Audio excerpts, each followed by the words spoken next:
સને 2023 અરસામાં Dabhoi police station વિસ્તારના ગામડામાં ફરિયાદીની સગીર ભોગ બનનાર દીકરીને લગ્નની લાલચ આપી પટાઈ પોસલાવી ભગાડી ગયા અંગેની બનેલી ઘટનાની તપાસમાં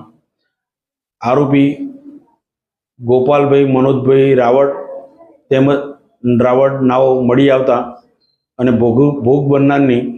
મેડિકલ તપાસણી થતાં તેણી સગર્ભા હોવાનું માલુમ પડતા કોર્ટની પરવાનગી મેળવી તેના ગર્ભનો નિકાલ કરવામાં આવેલ। આ ઘટના અને બનાવવાળો કેસ મહેરબાન ડભોઈના એડિશનલ ડિસ્ટ્રિક્ટ એન્ડ સેશન જજ શ્રી એચ.જી. વાઘેલા સાહેબની કોર્ટમાં ચાલી જતા આરોપી ગોપાલ મનોજ રાવળ નાઓને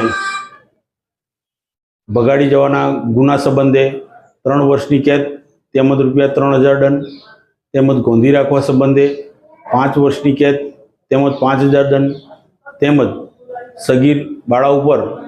અવારનવાર શારીરિક દુષ્કૃત્ય કરી તેને ગર્ભવતી બનાવવા સંબંધે 20 વર્ષની કેદ તેમજ ₹25000 દંડ ભરવાનો હુકમ કરેલ છે। તેમજ